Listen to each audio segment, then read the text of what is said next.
আমার মতো সবজি দিয়ে মাছের ঝোল খেতে কে কে পছন্দ করো অবশ্যই কমেন্টে জানিও। আর এই রান্নাটা আমি কিভাবে করেছি সেটাই তোমাদের সঙ্গে শেয়ার করব। চলো দেখতে থাকো, অবশ্যই ভালো লাগবে। প্রথমেই মাছগুলোকে হলুদ আর লবণ মেখে নেব।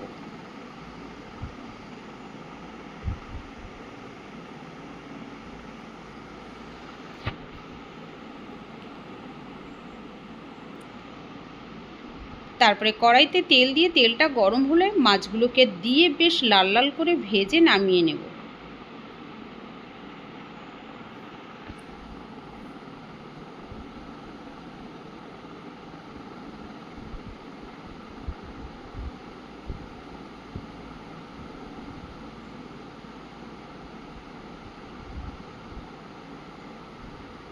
এবার ওই তেলের মধ্যে দিয়ে দেবো আর একটু তেল, তারপরে জিরে আর তেজপাতা দিয়ে দেবো।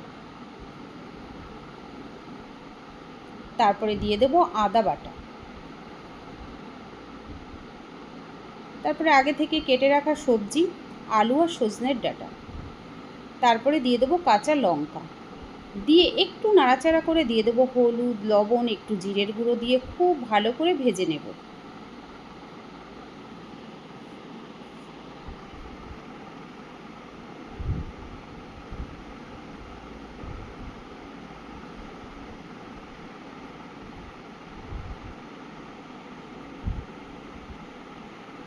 ভাজা হয়ে গেলে দিয়ে দেবো পরিমাণ মতো জল।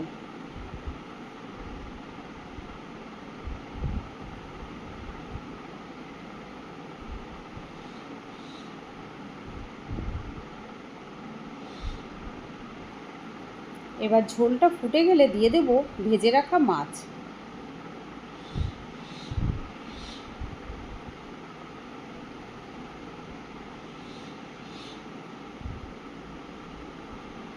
তারপরে একটু সময় হতে দেব, তারপর দিয়ে দেবো ধনেপাতা কুচি।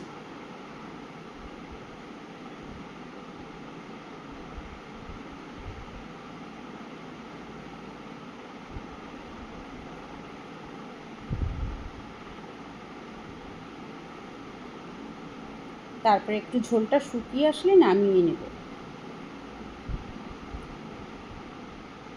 এভাবে রান্না করলে গরম ভাতে খেতে কিন্তু বন্ধুরা দারুণ লাগে।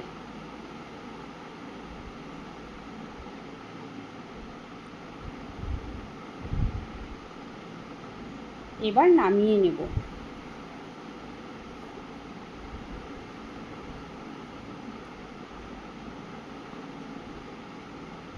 আজ এই পর্যন্ত, সবাই ভালো থেকো সুস্থ থেকো, আবার দেখা হবে অন্য কোনো ভিডিওতে।